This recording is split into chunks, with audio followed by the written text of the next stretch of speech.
당에 앞서 강민구 법원장님의 인사 말씀이 있겠습니다.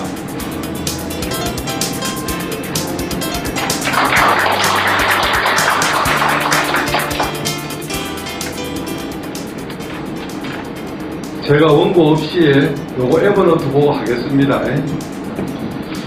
오늘 우리 창원법원에서 또 하나의 역사적인 프로젝트를 여러분과 함께 만들어 갑니다. 우리가 스마트폰과 PC를 자유자재로 다루고 활용하는 재주는 어느 정도 익혀야 합니다. 또한 넓고도 무한한 ICT 세계의 거시적 도망을 검토해야 할 필요가 있습니다. 이 프로젝트에 참가해 주시는 모든 내외부 전문가 여러분과 협조해 주시는 관계자 모두에게 진심으로 감사를 표하드린다는 말씀을 여러분을 대표해서 이 자리에서 드립니다. 정말 고맙습니다.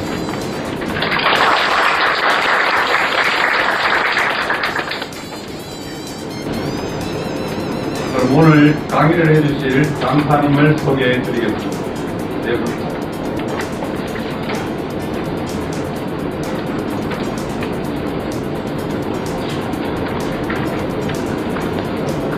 첫 번째 강의를 해주실 사진과 DSLA, LR 그리고 편집이라는 내용을 해주실 민학과 정성기 제자입니다.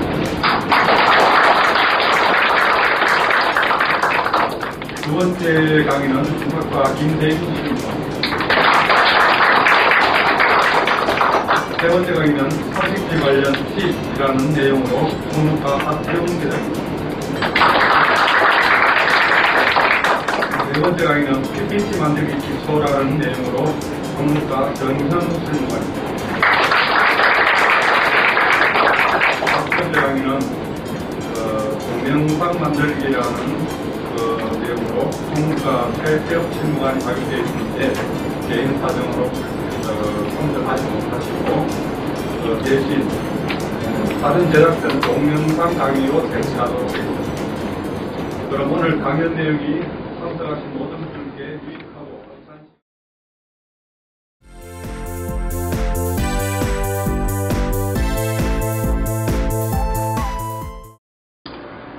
안녕하십니까. 창원지방법원 민사과에서 근무하는 정성기 참여관입니다. IT 마인드 프로젝트에서 제가 소개해드릴 분야는 이미지 편집 부분입니다. 저는 창원지방법원 사진도무에서 활동을 하고 있고 그로 인해서 사진 또는 이미지 등의 편집 작업을 많이 해보게 되었습니다. 주로 사용하는 프로그램은 포토샵이지만은 포토샵을 지금 바로 배우기에는 조금 많이 어렵습니다. 그래서 누구나 쉽게 할 수 있고 누구나 쉽게 다룰 수 있는 윈도우즈 그림판에 대해서 오늘은 좀 소개를 해드릴까 합니다. 윈도우즈 그림판은 윈도우 XP 버전에서도 있고요, 윈도우 7 버전에서도 있는데 윈도우 7 버전에서 조금 더 강력한 기능을 선보이고 있습니다. 윈도우 7 그림판을 기준으로 버전으로 그림판을 소개해 보도록 하겠습니다. 그러면 윈도우즈 그림판에 대해서 알아보겠습니다. 그림판의 실행은 모든 프로그램에서 보조 프로그램 그림판을 클릭을 하시면 실행을 할 수 있고 아니면 여기서 그림판이라고 치신 후 엔터를 치시면은 입력을 하실 그림판을 불러오실 수가 있습니다. 기본적으로 나타나는 홈 탭에 나타나는 이 부분이 그림판에서 활용할 수 있는 도구들입니다. 그림판을 어떻게 이용하는지 간단한 예를 살펴보면서 이 도구들을 하나씩 활용을 해보도록 하겠습니다. 가장 기본적으로는 사진 이미지를 불러와서 그 사진 이미지에 글자를 넣는 작업일 것입니다. 그 작업을 한번 해보겠습니다. 여기서 열기를 해서 임의의 사진을 하나 그림판으로 불러옵니다. 불러왔죠. 그 다음에 여기 있는 이것을 누르면 텍스트를 입력을 할 수가 있습니다. 누르는 순간 메뉴가 텍스트와 관련한 메뉴로 바뀌게 되었습니다. 여기에 바로 글자를 입력을 하시면 됩니다. 예, 이런 식으로 입력을 하시고 이런 마우스 모양이 커서가 이런 모양이 되었을 때는 들어가시면은 자유스럽게 글자를 이동하실 수가 있습니다. 그 다음에 블럭 설정을 하신 후에 이 색깔이 지금 글자로 나타나는 색깔인데 이걸 클릭하신 후 다른 색깔로 이렇게 바꾸시면은 글자의 색깔이 바뀝니다. 그리고 여기 보시면은 투명, 불투명이 있는데 투명이 선택되어져 있기 때문에 글자만 나타나게 되고 불투명을 선택을 하게 되면은 이쪽에 있는 색이 배경색입니다. 이 배경색으로 이렇게 채워지는 것을 보실 수가 있습니다. 배경색 역시 클릭하신 후에 다른 색깔로 이렇게 바꾸시면은 배경색도 이렇게 바꾸실 수가 있습니다. 가장 기본적으로 그림에 글자를 넣는 방법을 한번 살펴봤습니다. 그 다음 그림판을 이용해서 또 가장 많이 활용될 수 있는 부분이 컨트롤 C 또는 프린트 스크린을 해서 이미지가 클립보드에 저장된 이미지를 불러와서 필요한 작업을 수행하는 것입니다. 참고로 한번 살펴보면 우선 그림판을 새로 만들기를 해서 깨끗한 그림판을 하나 불러왔습니다. 제가 미리 이미지 하나를 띄워놨습니다.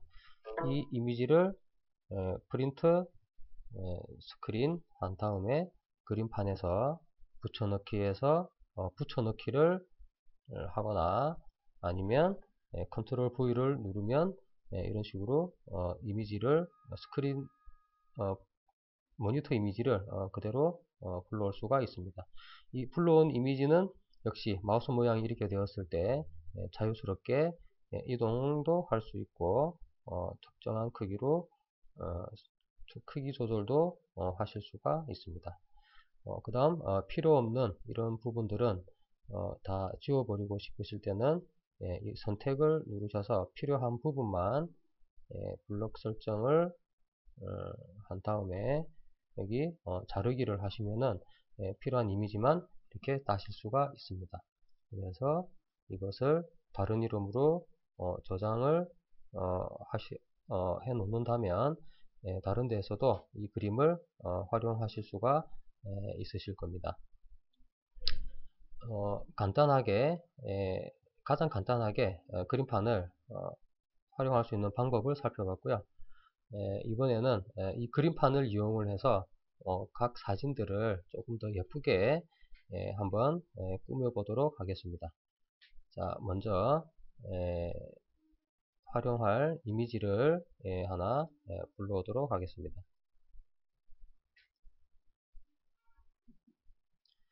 이렇게 이미지를 하나 불러왔습니다. 이 그림을 액자 형식으로 한번 만들어 보도록 하겠습니다. 우선 이 도화지를 조금 더 크게 한번 늘려 보겠습니다. 이런 식으로 늘릴 수 있습니다. 아니면 이런 식으로도 늘릴 수가 있습니다.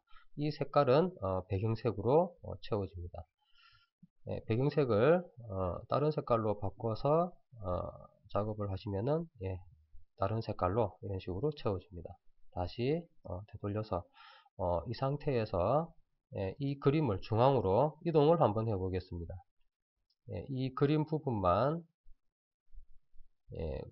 이렇게 블록 설정을 선택을 하신 다음에 마우스가 이런 모양이 되었을 때 자연스럽게 이동을 하시면 됩니다. 지금 색깔이 흰색이 아닌 다른 색이 나왔는데 이것은 색깔이 이쪽에 이렇게 설정되어 있기 때문에 이런 것입니다. 자, 다시 해보겠습니다. 이 색깔을 하얀색으로 바꾼 다음에 선택을 해서 이동을 하시면은 가운데 정도쯤으로 이동을 하시면 이렇게 액자를 만드실 수가 있습니다. 액자에 베젤을 넣고 싶다 그러면은 이 도형을 이용해서 윤곽선은 단색으로 하시고 채우기는 없음으로 해서 브러쉬 크기를 조금 크게 해서 갈색으로 잠시만요. 앞에 이 색 전경색이 갈색으로 돼야 됩니다. 이렇게 해서 드래그 하시면은 간단한 베젤이 만들어졌습니다. 이렇게 베젤을 만드셔도 되고 아니면은 배경색을 갈색으로 한 다음에 도화지를 약간 또 늘리시면은 이렇게 베젤이 생겼습니다. 근데 베젤이 이쪽 부분과 이쪽 부분은 없습니다. 그러면 이 그림을 다시 조금 옮기셔야 될 겁니다. 그러면 다시 선택을 눌러서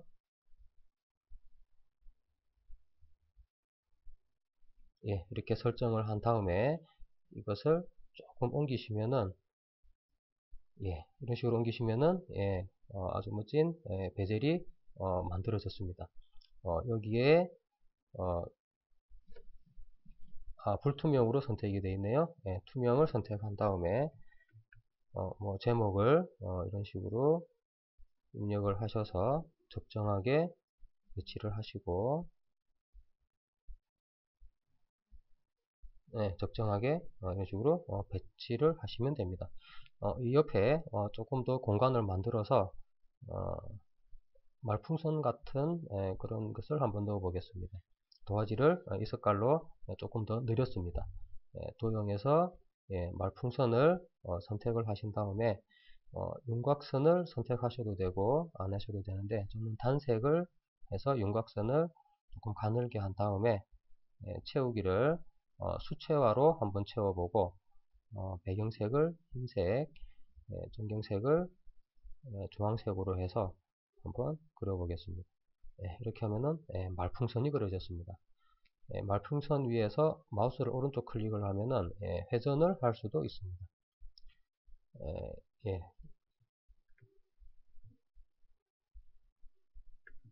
다시 해보겠습니다. 이런 모양이 됐네요.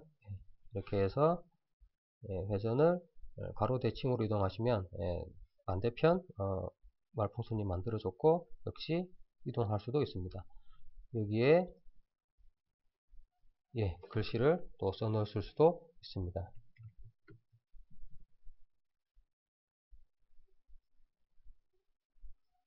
적정한 위치에 이렇게 이동을 해서 이렇게 하시면 또 이런 식으로 사진을 꾸미실 수가 있습니다. 또 다른 방법으로 사진을 한 번 더 꾸며 보도록 하겠습니다. 새로 만들기를 해서 또 새로운 도화지를 하나 만들도록 하겠습니다. 자, 이번에는 파일로부터 사진을 불러와서 한 장의 사진에 여러 사진을 넣어서 글자도 넣어보고 한번 해보겠습니다. 자, 일단 이렇게 해서 사진을 한 장 불러왔습니다. 사진이 크니까 조금 적정한 크기로 이런 식으로 줄이면 됩니다. 그런데 문제는 이게 자유롭게 움직이기 때문에 정비율로 축소를 할 수가 없는 단점이 있습니다. 그럴 때는 불러오기를 하신 다음에 여기는 크기 조정을 활용을 해서 이런 식으로 정비율로 줄이실 수가 있습니다. 또 파일로부터 불러오기를 해서 또 다른 그림을 이렇게 불러옵니다. 역시 크기 조정을 해서 이런 식으로 여러 장의 사진을 붙이실 수가 있습니다.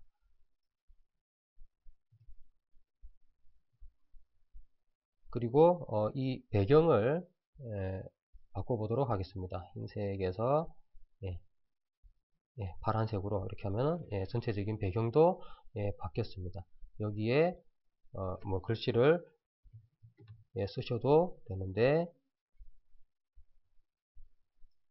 여기에 이렇게 글씨를 쓰셔도 되는데 글씨 쓰는 부분을 약간 조금 변형을 해서 한번 써보도록 하겠습니다. 윤곽선은 없음으로 하시고 채우기는 수채화로 하신 다음에 배경색을 흰색으로 해서 이런 도형을 그리시면은 그 타이틀을 넣을 수 있도록 이렇게 예쁜 모양이 만들어졌습니다. 여기에다가 글씨를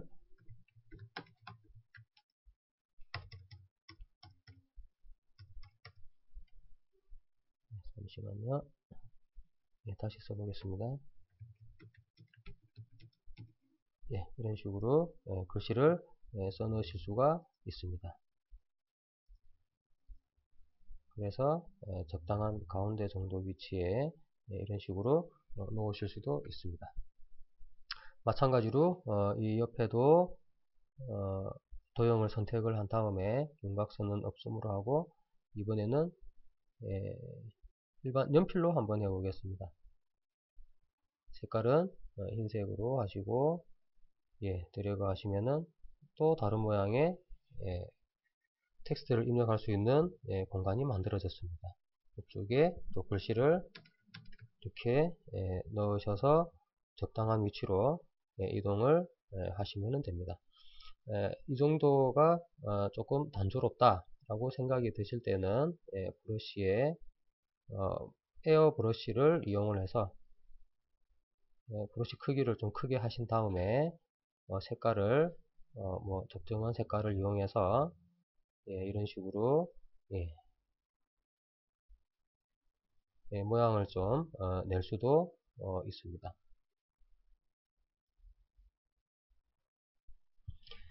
그리고 이것도 단조롭다 그렇다면은 또 다른 도형을 이용해서 윤곽선은 없애고 배경색을 여러가지 색깔을 이용을 해서 이런 식으로 하트 모양을 여러가지 색깔을 이용해서 만들어 넣으실 수도 있습니다. 이렇게 해서 작업을 다 마쳤다라고 생각이 드시면 이 부분은 필요 없는 부분이기 때문에 필요한 부분만 이런 식으로 잘라서 남기시면은 두 장의 사진을 한 장에 넣은 이런 작품을 완성하실 수가 있으실 겁니다. 그림판에서 지금까지 여러가지 활용을 하면서 각 기능들을 한 번씩 살펴봤는데요. 전체적으로 다 살펴보지는 못했지만 각각에 대해서 조금씩 살펴봤지만은 살펴보지 않은 부분도 한번 클릭을 해서 한번 이렇게 눌러 보시면은 그게 크게 어렵지 않게 이 그림판을 활용하실 수가 있으실 겁니다. 굳이 뭐 포토샵 같은 프로그램이 없더라도 아주 간단하게 본인이 원하는 이미지를 편집하실 수 있기 때문에 업무상 또는 개인적으로 많이 활용하실 수 있지 않을까 싶습니다. 자, 그럼 이상으로 그림판 소개에 대해서 마치도록 하겠습니다. 감사합니다.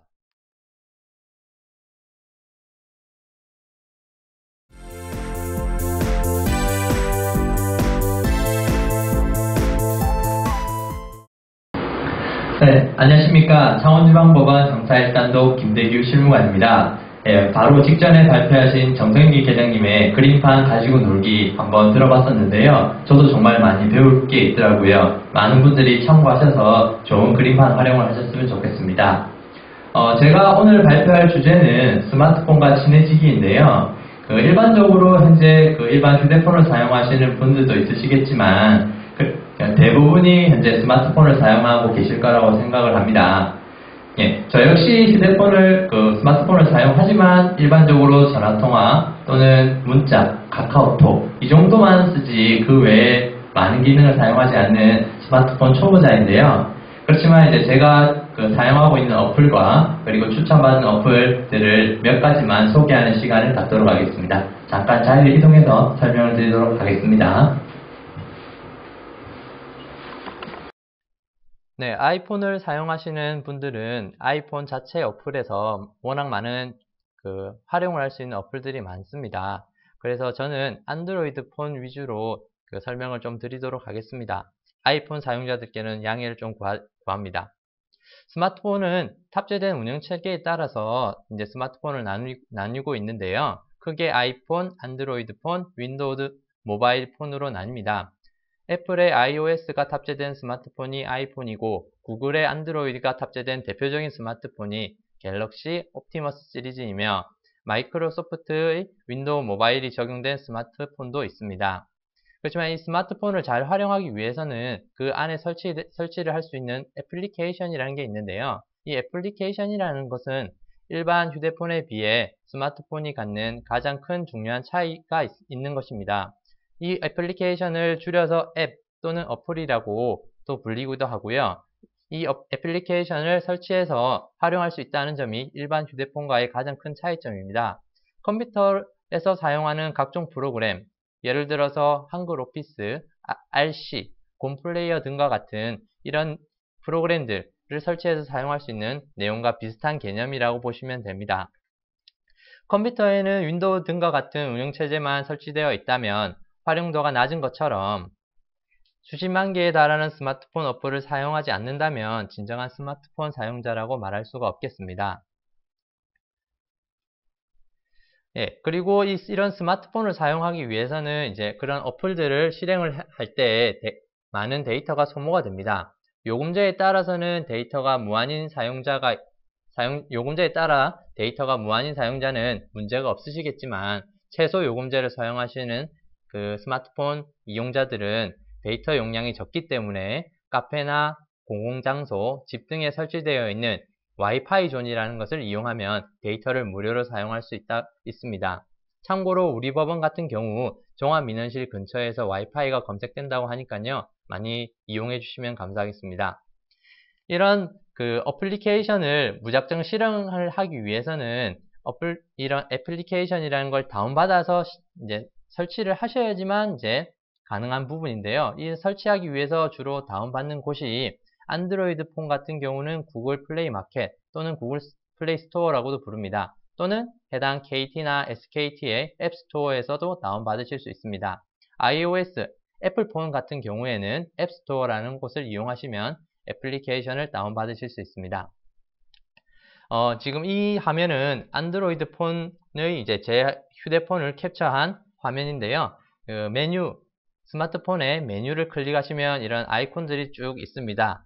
이런 아이콘들 하나하나가 다 어플인데요. 그 중에서 이제 플레이 스토어라는 아이콘을 클릭하시고, 클릭하시면 이제 오른쪽 화면에 이제 이런 플레이 스토어 화면이 실행이 됩니다. 그 중에 이 상단에 있는 요 빨간 색깔 박스 안에 자기가 설치하고 싶은 어플 이름을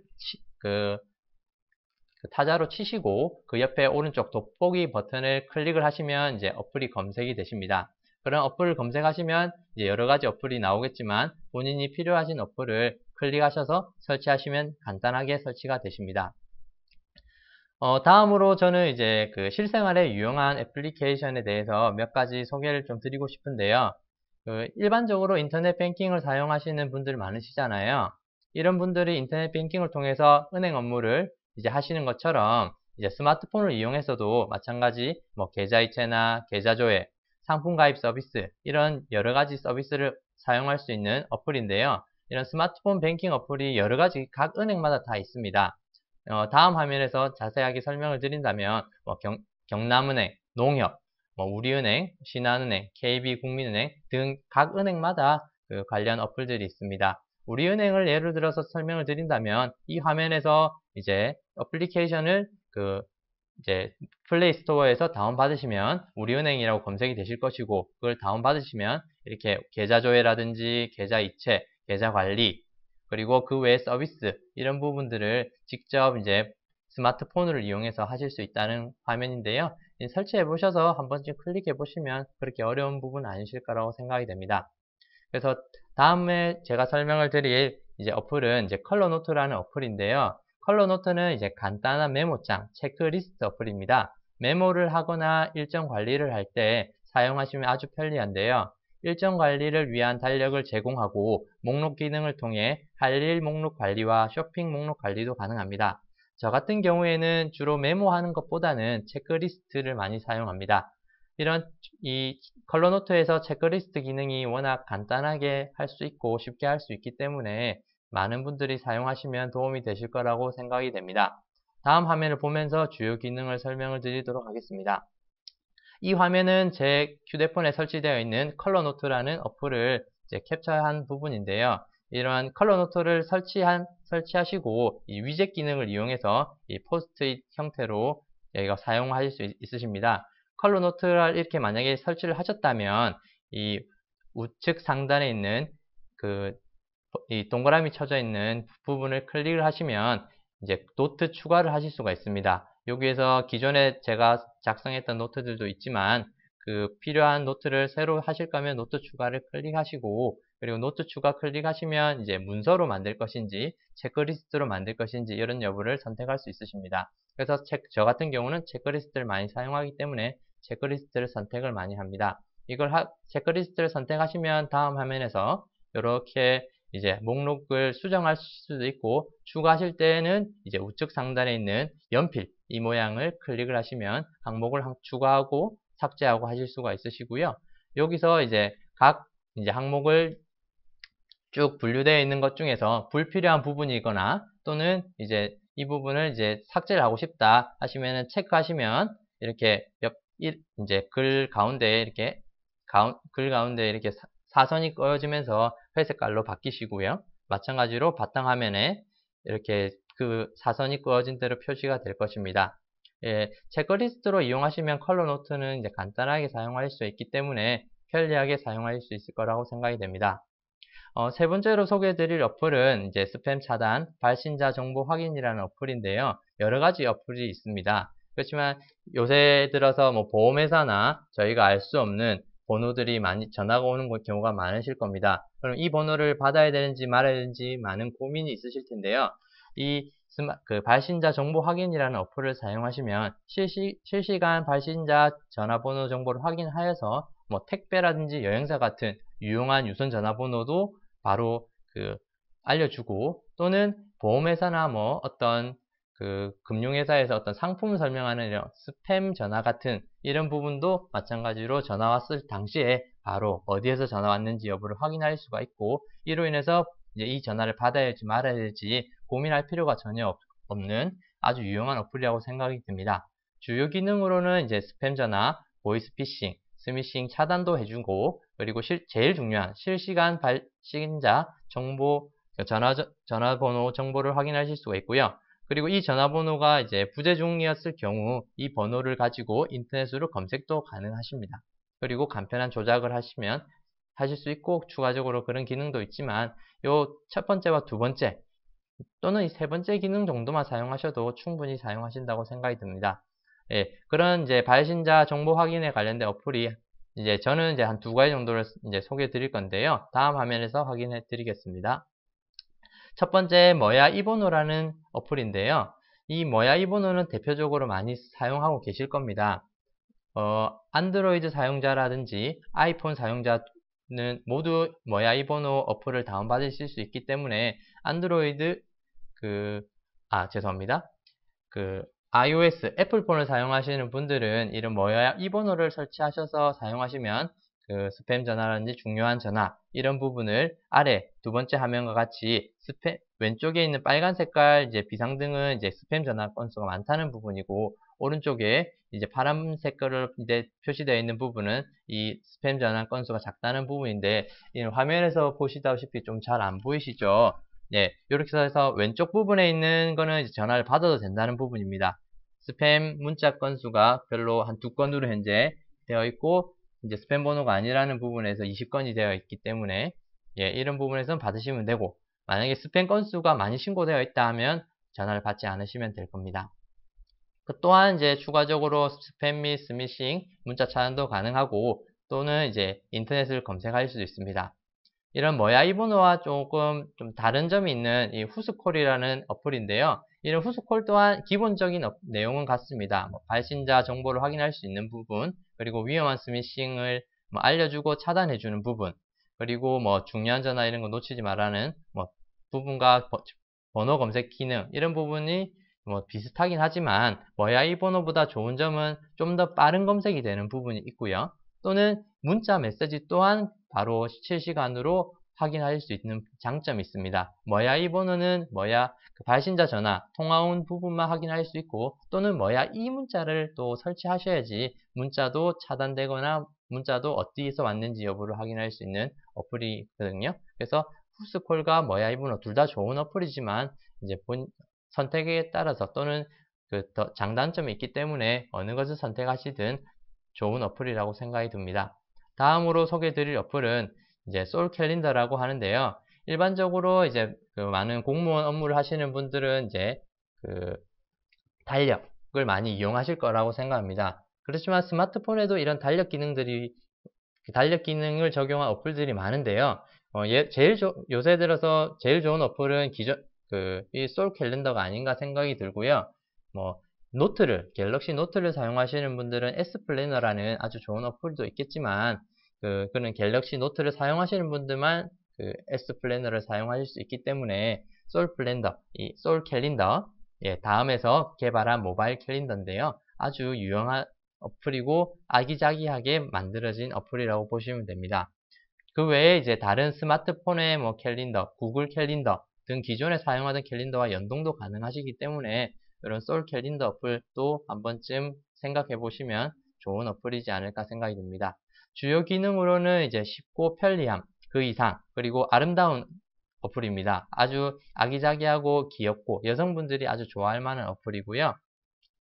두 번째는 이제 이 달력, 스마트폰 솔캘린더라는 어플 안에 한 일주일 정도, 그렇기 때문에 날씨 이런 여부도 바로바로 캘린더에서 확인할 수 있습니다. 그래서 캘린더에 날씨까지 있기 때문에 세계 어느 곳을 가셔도 한 주간의 날씨를 바로바로 확인할 수가 있으십니다.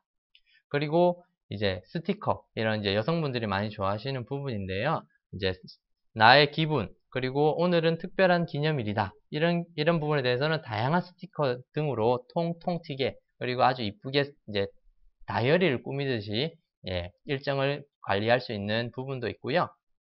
그리고 이건 아까 설명드렸듯이 기존에 쓰던 어플, 야후 또는 구글 캘린더 또는 이제 다음 캘린더, 이런 이제 다른 스마트폰에 딸려있는 기본 캘린더와 같이 연동이 가능하시기 때문에 굳이 이 새로운 솔 캘린더 어플을 설치하셔서 처음부터 다 입력하실 필요는 없다고 생각이 듭니다. 그러면 이제 제가 솔 캘린더와 관련된 홍보 영상이 인터넷에 있었거든요. 그걸 한번 감상하시도록 하겠습니다.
동영상이 아주 너무 아기자기하게 잘 꾸며졌죠. 솔 캘린더 어플을 사용하시면 많은 도움이 되실 거라 생각이 들고요. 이외에 더 좋은 어플들이 많겠지만, 제가 사용하는 어플, 그리고 몇 가지만 소개를 드렸습니다.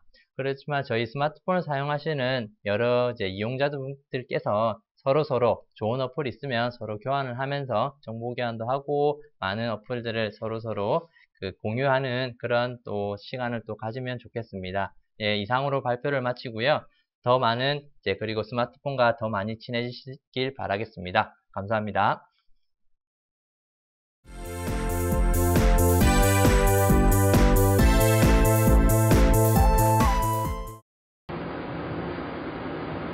안녕하십니까. 주무과 공부회를 맡고 있는 하태웅 계장입니다. 이번 시간에는 소식지 발간과 관련해가지고 활용할 수 있는 팁에 대해서 간단하게 설명을 드리도록 하겠습니다. 크게는 QR코드 만들기와 하이퍼링크 사용해서 링크 걸기에 대한 설명을 드리도록 하겠습니다. 그럼 자리를 옮겨서 계속해서 설명을 드리도록 하겠습니다.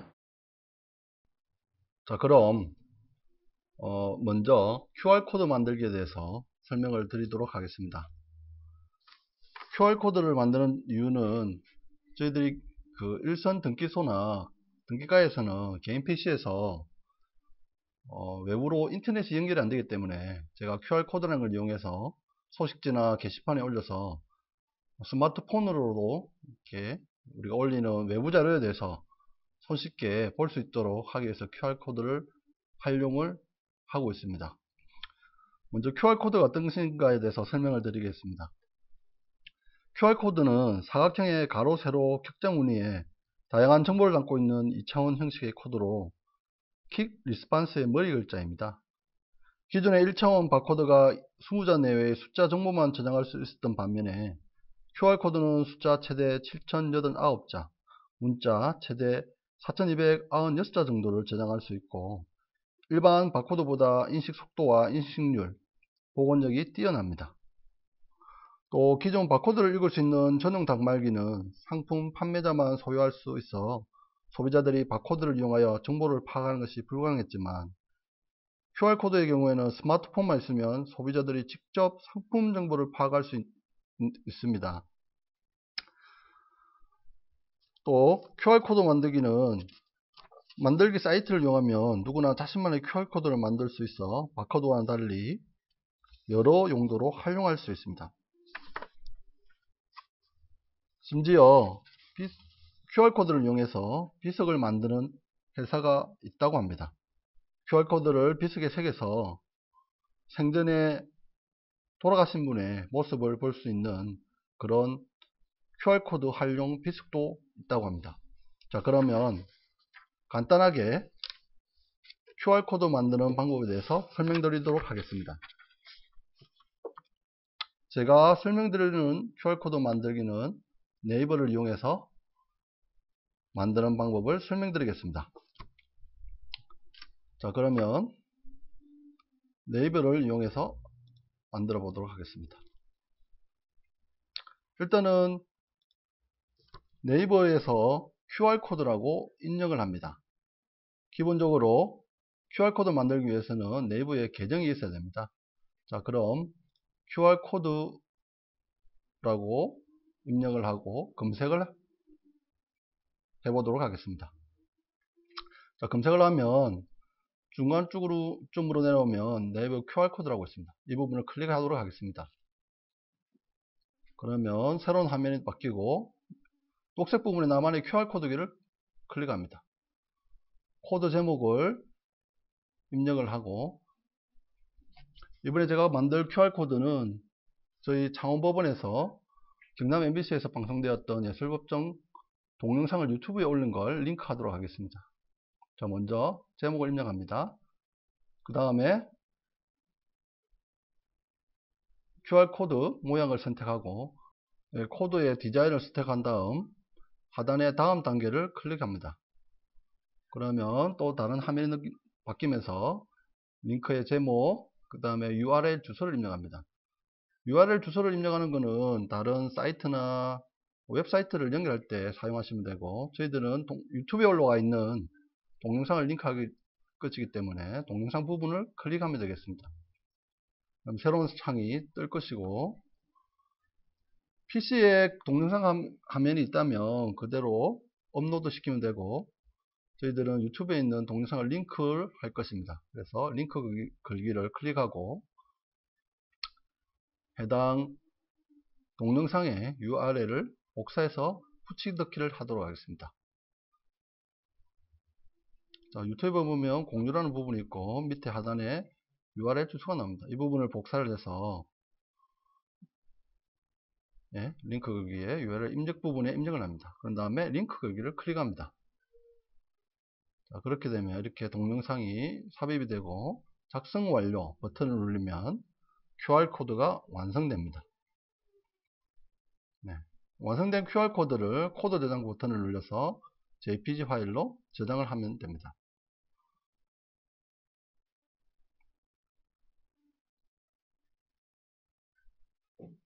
네, 저장된 QR코드 사진 파일을 열어서 다음에 활용할 수 있는 부분에 사용하시면 되겠습니다.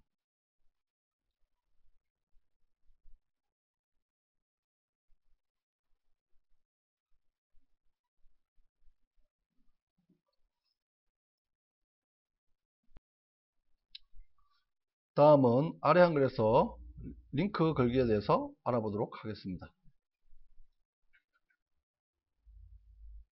먼저 아래 한글 문서에 특정 단어, 문장, 이미지에 설정을 한 후 클릭을 하면 문서의 맨 처음이나 책갈피 한 곳 등으로 원하는 위치로 바로 이동할 수 있는데 이 기능을 하이퍼링크라고 합니다. 자, 그러면 먼저 아래 한글 내에서 일반적인 링크 걸기에 대해서 알아보도록 하겠습니다.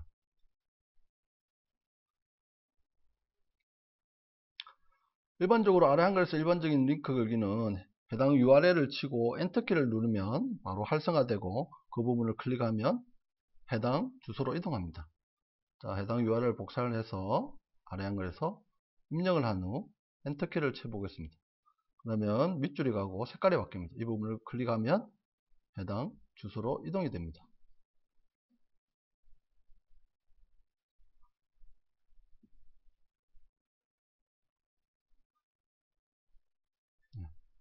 그리고 이 링크의 색상이라든지 밑줄이 가는 부분을 바꾸고 싶다면 한결 설정에서 기타에 들어가시면 색상이라든지 그 다음에 밑줄이 가는 부분을 변경하실 수가 있겠습니다. 다음은 아래 한글에서 사진이나 글자에 링크 거는 방법에 대해서 설명드리겠습니다.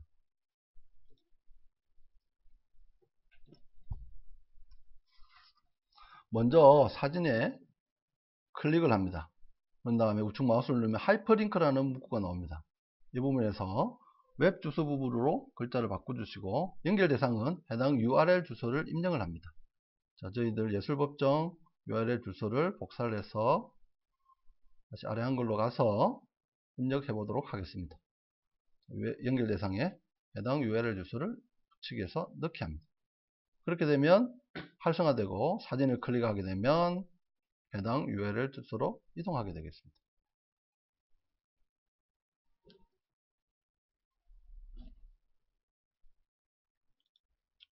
다음은 아래 한글 내에서 링크 걸기에 대해서 알아보겠습니다. 자, 아래 한글 내에서 링크 거는 방법은 일반적으로 문서가 다량의 문서라 가지고 목차가 있고 목차에서 그 목차 부분에 해당되는 부분을 클릭했을 때 해당되는 문서로 이동하고 그 문서에서 다시 목차 부분으로 이동하고 싶을 때 주로 사용할 수 있는 방법입니다. 자, 그러면 한번 영상을 통해서 알아보겠습니다. 자, URL 주소에 해당되는 부분을 아래 한글에서는 책갈피로 사용해서 입력을 미리 하셔야 됩니다. 자, 해당되는 부분을 책갈피를 통해서 입력을 하고 목차 부분도 입력 후에 들어가서 책갈피에다가 이 부분을 넣기를 해 놓겠습니다. 자, 그런 다음 저희들이 2번 아래 한글에서 일반적인 링크 걸기를 선택한 다음에 이 부분을 클릭했을 때 그 아까 말씀드린 그 페이지로 이동하고 싶다면 이 부분을 하이퍼링크를 걸은 다음에 연결 종류는 한글 문서, 연결 대상 현재 문서에서 아래 한글에서 일반적인 링크 걸기를 클릭하고 클릭하면 똑같이 링크처럼 이렇게 활성화됩니다. 그러면은 아래 한글에서 일반적인 링크 걸기를 또 우리가 클릭했을 때 목차 부분으로 이동하고 싶다면 하이퍼링크를 걸려서 문서의 처음 또는 우리가 목차 부분을 아까 책갈피 넣었기 때문에 이 부분을 넣기를 해서 링크를 하면 목차 부분으로 이동합니다. 아래 한글에서 이동하고 아래 한글에서 클릭하면 다시 목차로 이동하고 이런 식으로 이동을 하도록 하겠습니다.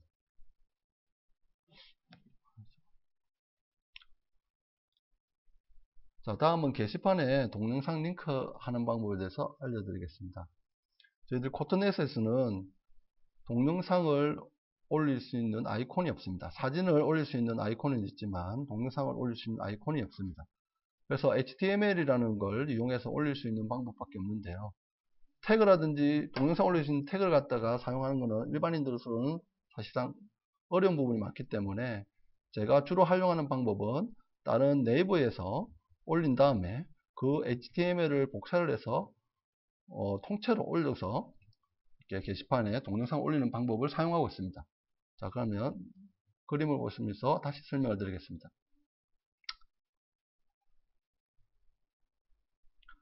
자, 화면에서 보시는 것처럼 저희들은 사진을 올릴 수 있는 아이콘이 있지만 동영상을 올릴 수 있는 아이콘이 없습니다. 자, 네이버 블로그 같은 데서 보면 동영상 올릴 수 있는 게시판이 있습니다. 이 부분에다가 해당 동영상을 일단 먼저 올립니다. 자, 동영상 클릭을 하시면 해당 동영상을 링크할 수 있는 부분이 생기고 거기에 URL 주소를 다시 똑같이 입력을 합니다. 자, 보시는 것 같이 동영상이 생기고 확인을 눌러서 완성을 합니다. 이 상태에서 수정에 다시 들어가 보겠습니다. 수정에 들어가시면 우측 하단에 보면 HTML이라고 있습니다. 이 부분을 클릭하시면 그 동영상 프레임의 HTML을 확인할 수가 있습니다. 이 부분을 모두 복사를 해서 우리 코트넷 게시판에 하단에 보시면 소스북이라고 있습니다. 이 부분을 삭제를 하고 복사 붙여넣기를 해보겠습니다. 그래서 미리 보기 하면 이렇게 동영상이 실시간으로 보이게 됩니다.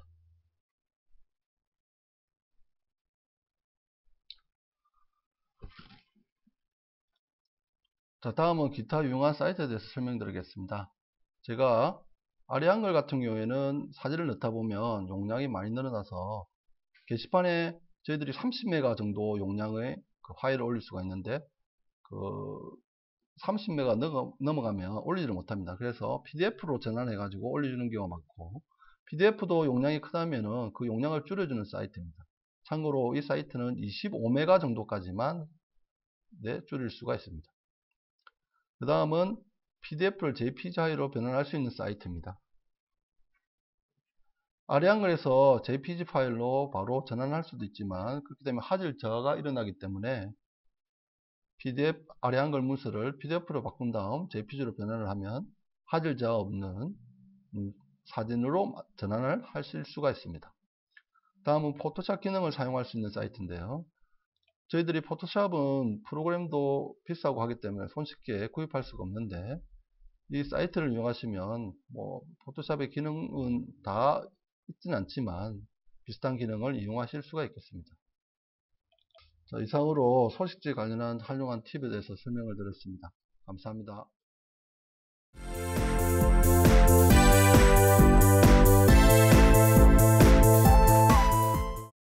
네, 안녕하십니까. 창원지방법원 총무과에서 근무하고 있는 정현 실무관입니다. 지금 이 시간부터는 PPT 따라잡기라고 해서 파워포인트를 활용하는 동영상 강의를 시작하도록 하겠습니다. 지금부터 PPT 따라잡기를 강의하도록 하겠습니다. 먼저 파워포인트, 프리젠테이션 이런 용어들이 있는데요. 프리젠테이션이라는 것은 일반적으로 프리젠트, 선물을 주다의 변형 명사형입니다. 이것은 보통 대학교나 기업에서 어떤 기획안이나 프로젝트를 만들고 그걸 대중이나 임원진 학생들 앞에서 프로젝트 등을 통해 시연하는 것을 말합니다. 여기에 쓰이는 것은 보편적으로 파워포인트라는 프로그램을 쓰게 되는데요. 이 파워포인트라는 것은 각종 프레젠테이션의 시각적 보조 자료를 사용하는 소프트웨어로서 프레젠테이션을 효과적으로 작성, 발표할 수 있는 장점이 있습니다. PPT의 가장 큰 기능은 프레젠테이션 자료를 만드는 데 있으며 PPT를 이용해 모든 화면을 스크린에 띄워 사용할 경우 프레젠테이션의 효과를 극대화할 수 있다는 장점이 있습니다. PPT 디자인으로는 프레젠테이션이라는 내용과 어울리는 사진이나 이미지 등을 사용하여 화려한 이미지보다는 깔끔하고 집중할 수 있는 이미지를 사용하는 것이 좋으며 또 가능한 일관성 있게 디자인을 구성하는 것이 청중의 집중력을 높이는 한 방법입니다.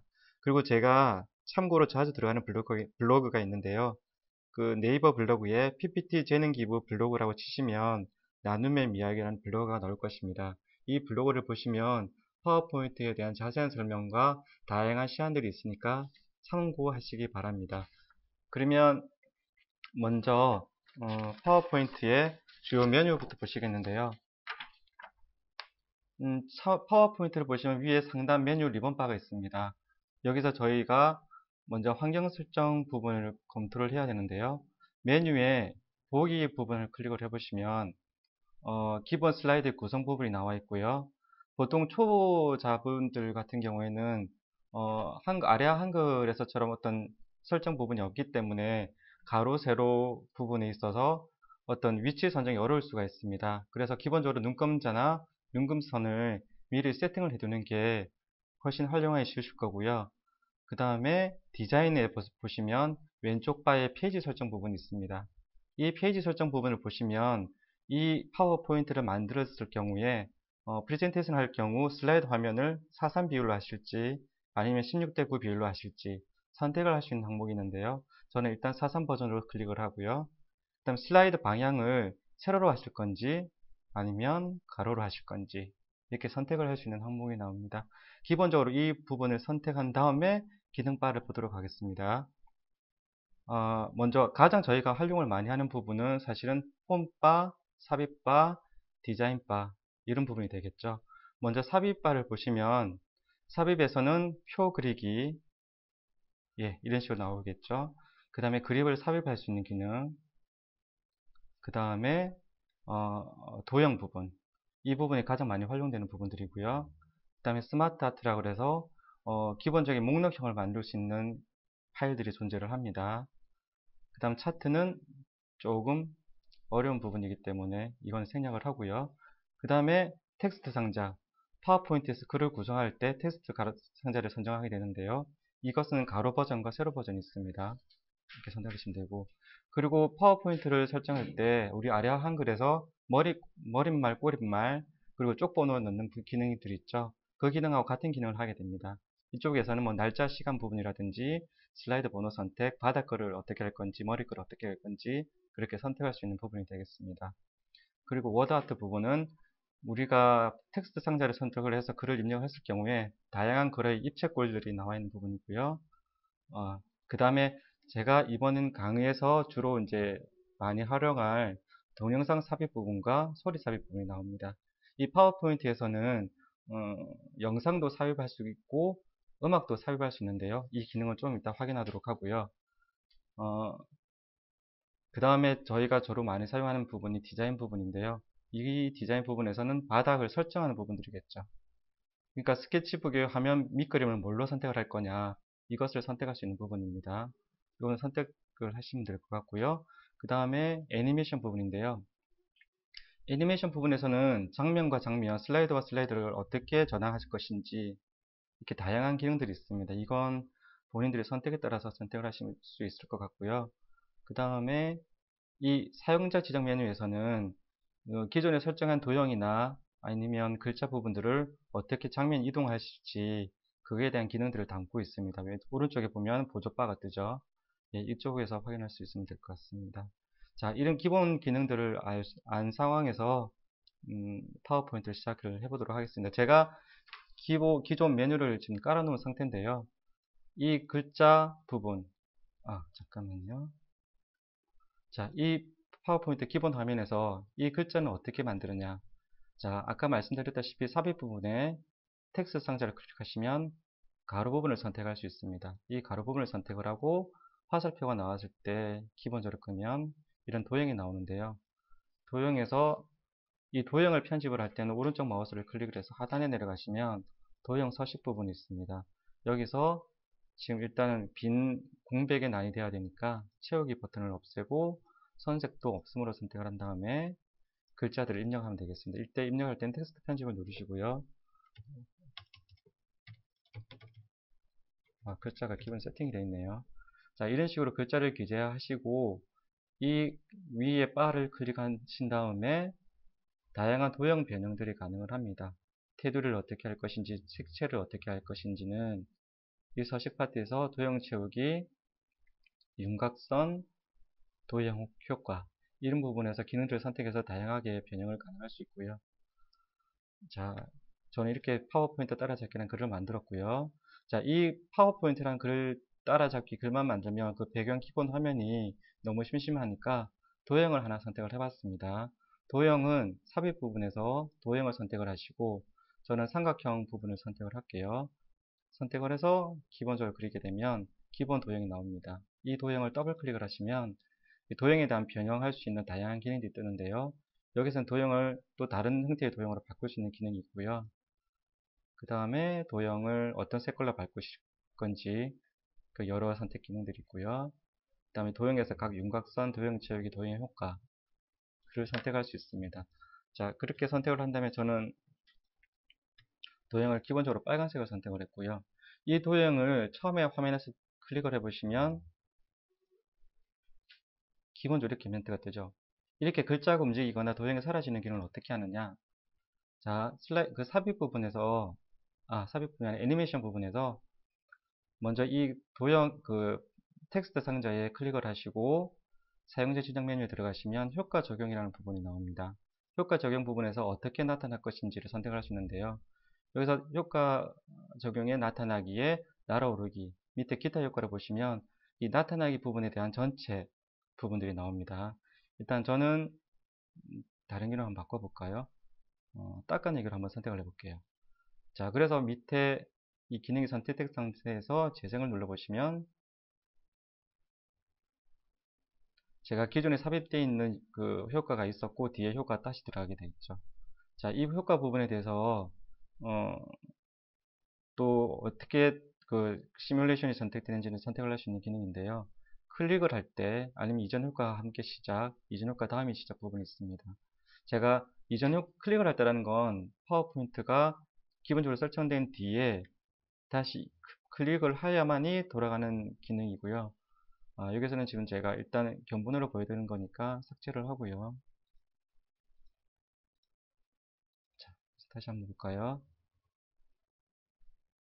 자, 그 다음에 이 빨간색 이동 부분인데요. 이동 부분을 클릭을 하시고 효과 적용해서 보면 이동 경로라는 코드가 있죠. 이동 경로를 보면 이 삼각형 도형을 어느 방향으로 어떻게 옮기느냐에 대한 기능이 나와 있습니다. 저 같은 경우에는 지금 오른쪽에서 아래로 옮기는 이 기능을 선택을 했고요. 이 기능에 따라서 이 바가 선택이 되어 있습니다. 이 바가 선택을 해서 하단을 열어보면 이 글자와 그 화면에 나타난 구성과 동시에 이 삼각형 도형도 사라지게 만들어 놨는데요.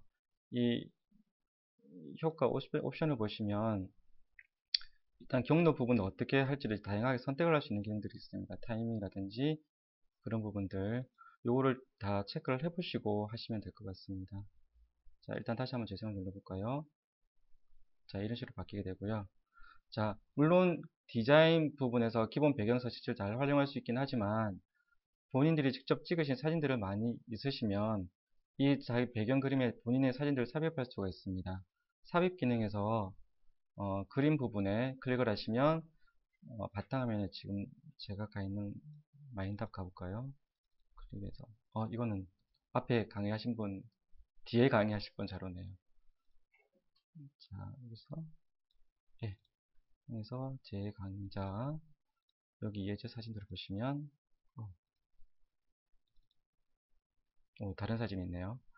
이 제가 지난 5월달에 찍었던 사진인데요. 이 사진을 삽입을 하시면 되는데 이 삽입을 클릭해 보시면 이런 기능들이 있긴 하지만 일단 삽입을 클릭을 하시면 이렇게 사진이 변경되게 됩니다. 자, 기존의 사진 부분이 있으니까 이 사진을 삭제를 하고요. 자, 이런 식으로 사진들을 다양하게 옮겨 붙일 수 있으시겠죠. 자, 그 다음에 3편에서 보시면 아까 저희가 설명드렸다시피 보기란에서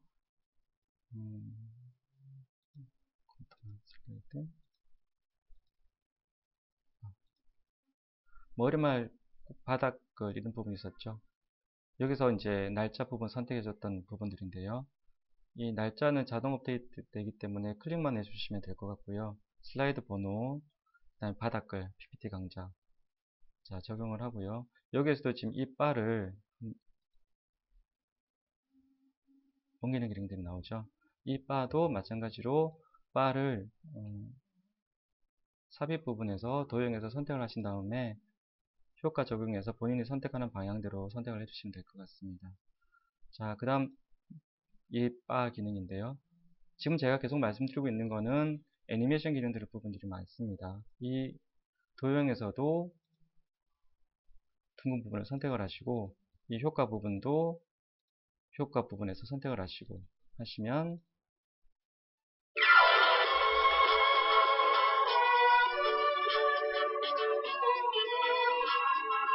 자, 놀라셨죠? 제가 이 앞에 소리 넣는 부분을 말씀을 안 드렸네요. 자, 제가 초반에 말씀드렸다시피 PPT에는 동영상과 소리도 삽입을 할 수가 있는데요. 2007 버전에서는 소리와 동영상을 삽입을 할 수 있기는 하지만 직접적으로 삽입되는 것이 아니라 연결되는 연결되는 코드입니다.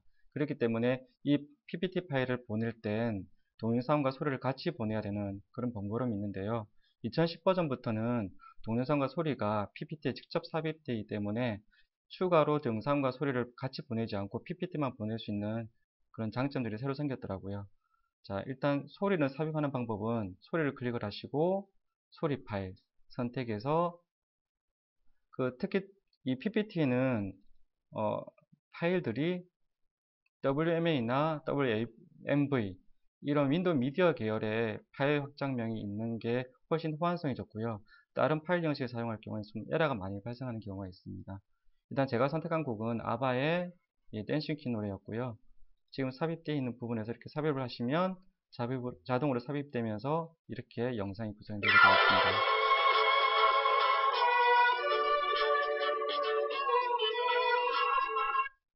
자, 다음은 이 화면에서 기본적으로 도형은 아까 만드는 방법대로 만드시면 되고요.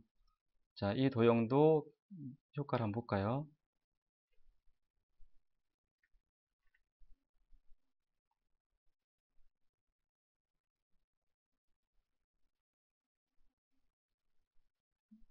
자, 이 부분도 모두 다 효과 적용 부분에 도형을 기본적으로 만들어 붙인 다음에 효과 적용 부분에서 다 선택을 해서 만든 구성이기 때문에 본인들께서 각 여러분들께서 다양한 코드를 눌러보시고 직접 체험을 해보시는 게 가장 효과적일 것 같습니다.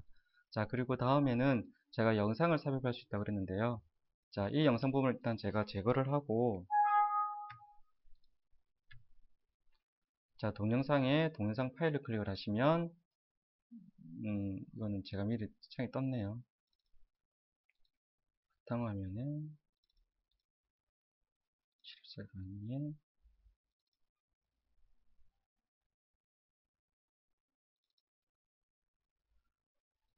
자, 이 영상 같은 경우에, 일단 확장자면 먼저 할게요. 지금 두 개의 버전이 있기 때문에, MOV 버전이네요. 자, 예, 이게 이거의 버전이고, 자, 이 영상을 한번 선택을 해볼게요. 쉬고, 확인. 자, 이렇게 되면 화면 전체가 넘어갔죠. 이게 화면 전체가 너무 크기 때문에 일단 실행 부분은 좀 이따가 선택을 하고요. 크게 조절을 좀 해보겠습니다.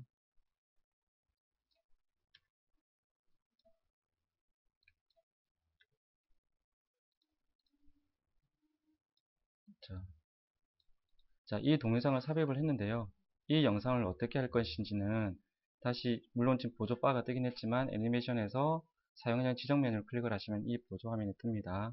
이걸 클릭을 하시고 이 바를 클릭을 하시면 이 영상이 언제 나타날지 일단 클릭할 때 시작을 한번 눌러볼게요. 누르고 효과 엽선 부분에서는 타이밍 부분 클릭할 때 누른다고 그랬죠.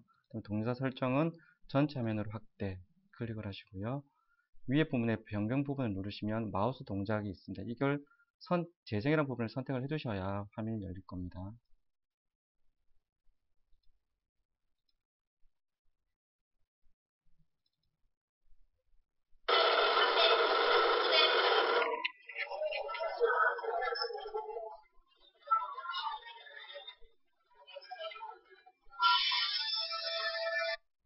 예, 이런 식으로 동영상도 삽입할 수 있고요.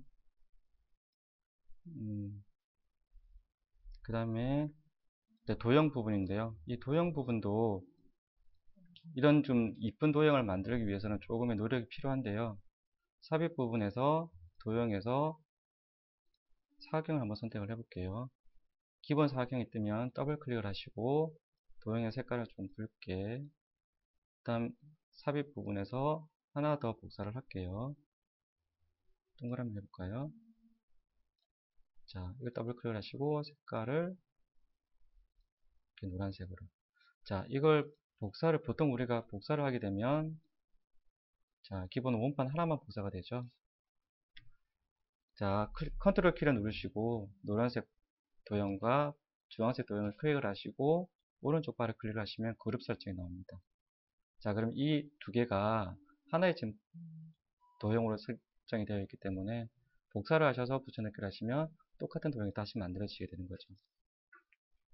자, 이렇게 해서 지금 도형을 다 만든 거고요. 이 도형도 효과를 주면은 다양하게 편성되니까 한번 그걸 보실게요.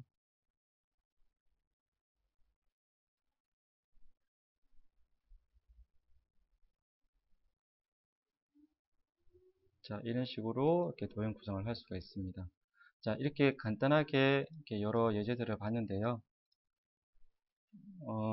일단 시간 관계상 제가 이렇게 동영상을 만들어진 상태에서 저장을 한번 볼게요.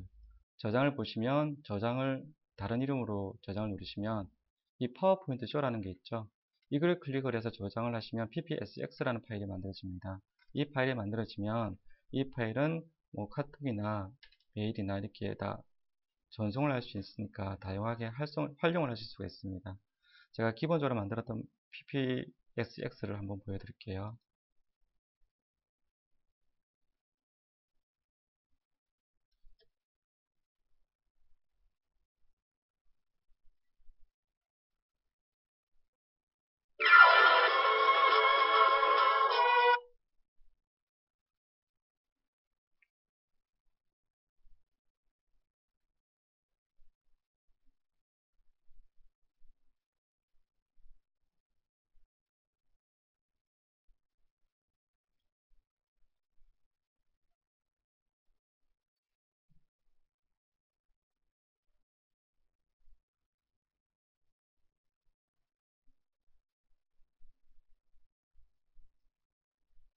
예, 이렇게 슬라이드로 만들 수가 있습니다. 자, 그러면 제가 강의를 들으신 여러분께 좀 편안한 마음으로 휴식할 수 있는 ppsx 파일을 보여드리면서 이 시간을 마치도록 하겠습니다.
네, 이런 식으로 ppsx를 만들어서 설 때나 크리스마스 때 친구나 지인들에게 메일을 보내드리면 참 좋으시겠죠. 이상 PPT 따라잡기 강의였습니다. 감사합니다.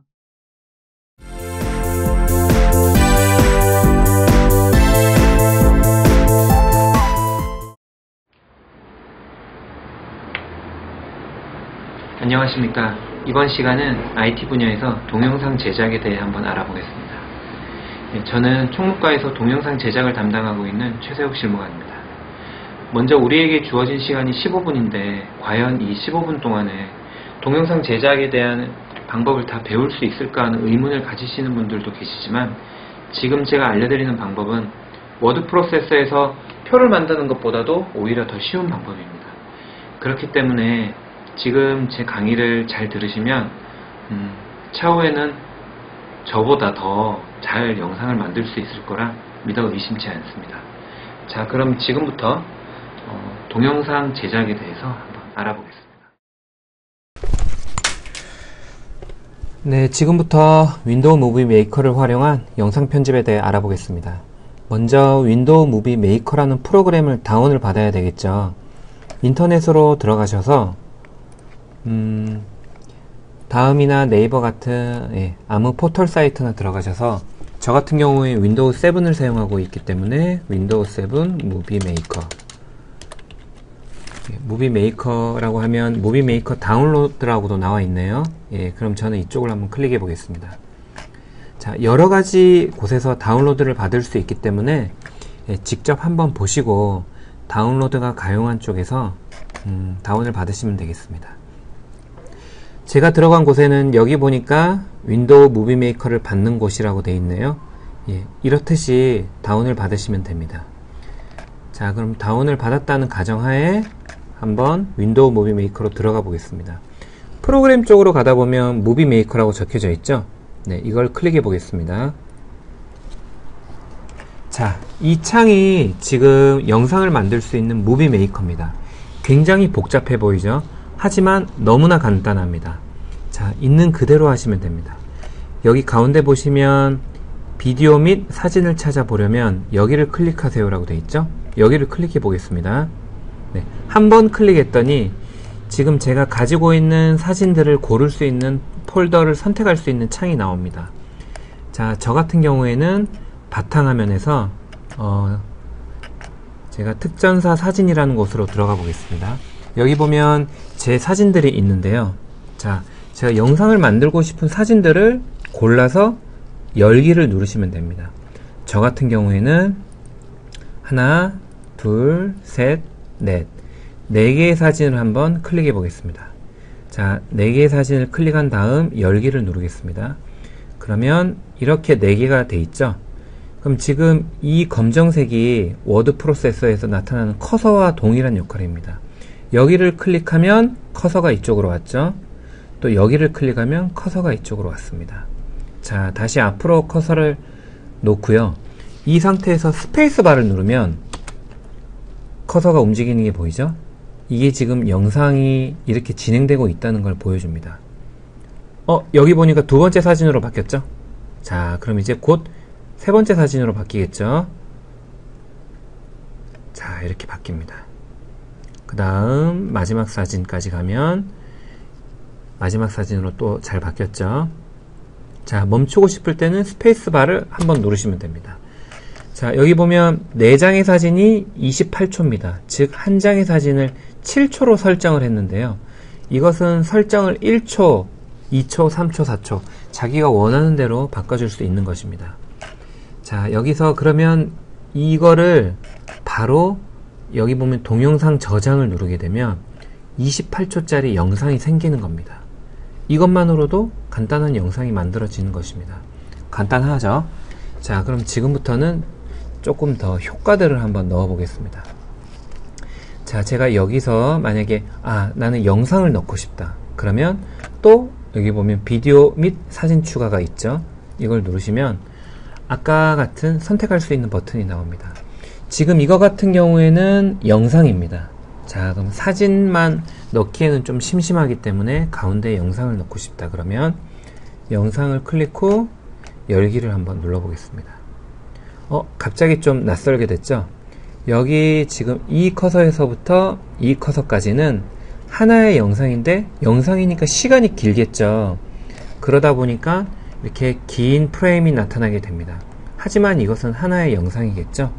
자, 커서가 이 앞에 있으니까 여기에 둔 상태로 스페이스바를 눌러 보겠습니다. 자, 누를게요. 커서가 움직이는 게 보이시죠? 그리고 하나의 영상이 계속 재생되고 있습니다. 자, 그러면 다시 처음으로 커서를 옮기겠습니다.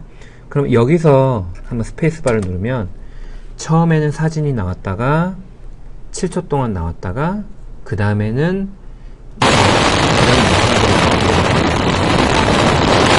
여기 여기 또 클릭해 보겠습니다. 이제 마지막 영상 부분이겠죠?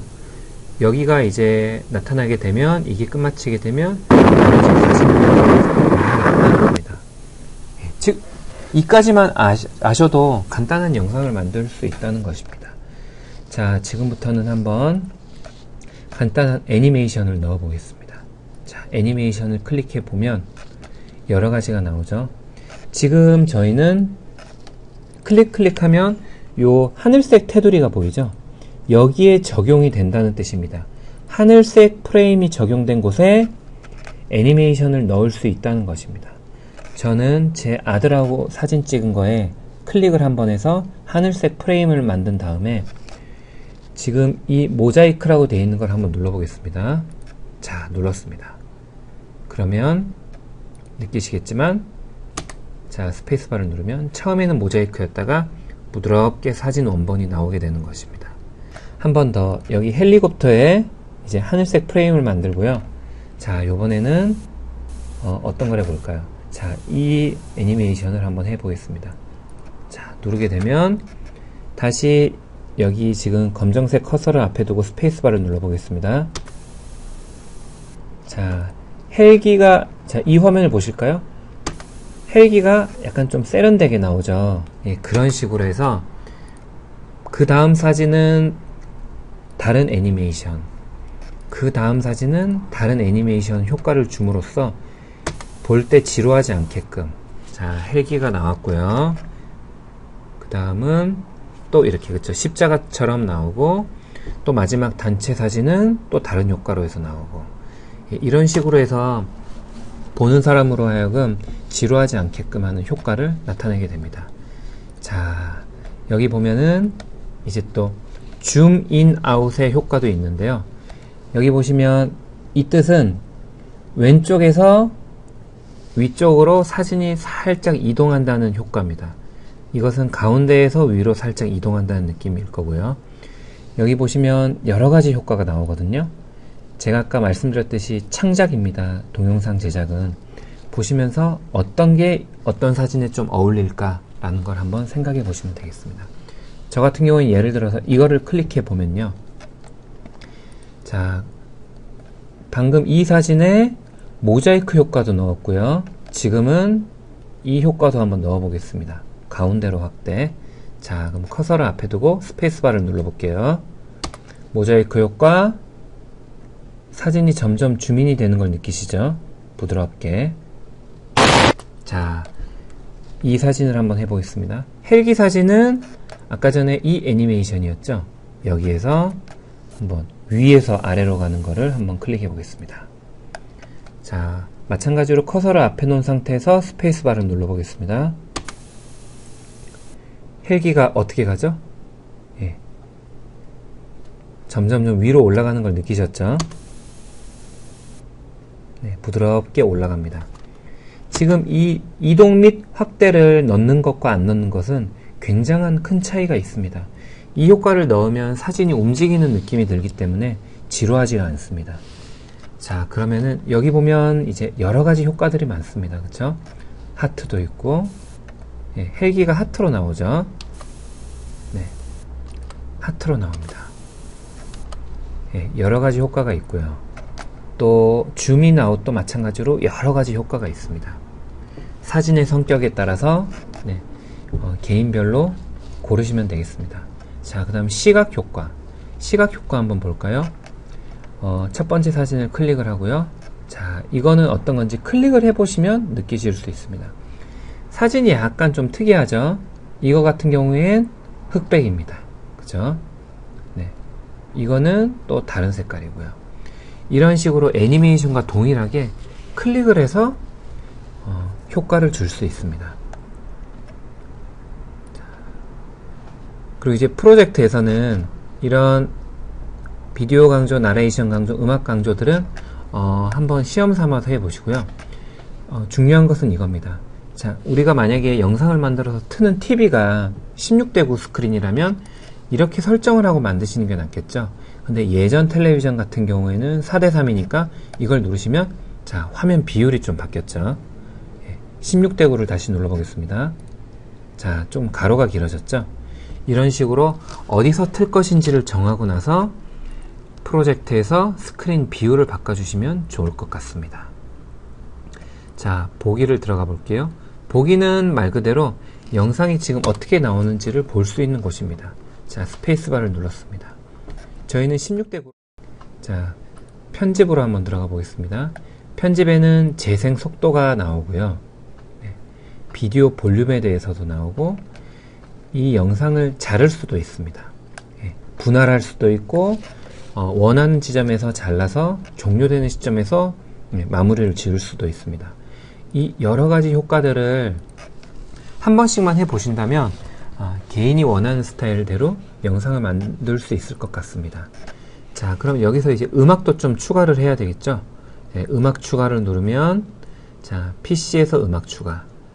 네, 음악 추가를 누르면 여러가지 음악이 나오겠죠? 예, 여기서 보면 원하는 음악을 클릭을 하고 열기를 합니다. 그럼 요 밑에 보면 음악이 이렇게 표시가 되어 있죠? 여기서 스페이스바를 누르면 음악이 나옵니다.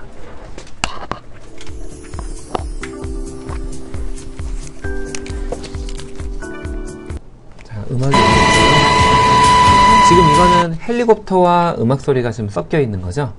예, 이런 식으로. 음악도 마찬가지고, 음악도 왼쪽 마우스를 클릭을 한 상태에서 이렇게 당기면 음악을 이렇게 옮길 수도 있습니다. 자, 음악이 들리시죠?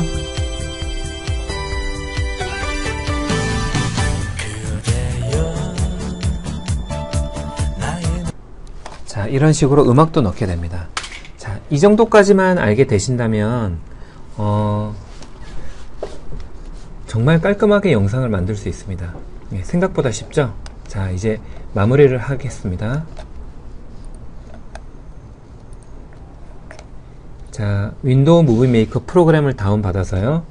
무비 메이커를 클릭을 하시고 여기 나와 있는 대로 여기를 클릭해서 넣고 싶은 사진과 영상을 다 넣고요. 홈으로 들어가셔서 음악도 넣고요. 음악 추가, 음악도 이렇게 넣고요. 음악을 옮기시고 싶으시면 왼쪽 클릭을 한 상태에서 음악도 이렇게 옮기시고요. 이 사진이 그냥 나오는 게 너무 밋밋하다 그러면 애니메이션 효과라든지 시각 효과라든지 적절하게 본인이 원하는 걸 넣으셔서 클릭을 하시면 됩니다. 자, 그러면은 개인이 원하는 대로 나오겠죠. 자, 여기서는 마우스를 제외하고 키보드에서는 스페이스바만 사용하면 된다는 것, 그것만 알고 계시면 조금 더 편하실 겁니다. 자, 그럼 이제 그 영상을 이제 다 만들었다는 가정하에 홈으로 들어가서요, 동영상 저장을 해 보겠습니다. 동영상 저장을 클릭하면 윈도우 무비 메이커의 버전마다 틀리지만 대략적으로 어떻게 영상을 인코딩 할 것인지에 대해서 나옵니다. 지금 저희 같은 경우에는 태블릿 설정에서 이제 16대 9, 통상적으로 와이드 스크린은 1080으로 만들면 조금 더 선명한 화질을 볼 수 있습니다. 자, 1080을 클릭을 해보면, 자, 어디에 영상을 만들 것인가 나옵니다. 동영상 저장을 바탕화면에 만들고 싶다. 파일 이름은 법원이라고 만들고 싶다. 그럼 법원이라고 치고요. 저장을 누르게 되면 mp4 파일로 만들어지게 되는 겁니다. 참고로 H264라는 건 mp4 파일이라는 걸 의미하거든요. 그러니까 mpg지만 mp4 파일로 만들고 싶다면 저장을 누르게 되면 이제 하나의 영상이 만들어지는 겁니다. 이런 식으로 저장을 누르면 이제 0%에서 100%로 점점 나아가겠죠. 네, 이렇게 되면 모든 게 완성이 되는 것입니다. 자, 이상으로 동영상 편집에 대해서 간단한 강의를 마치겠습니다. 네, 감사합니다.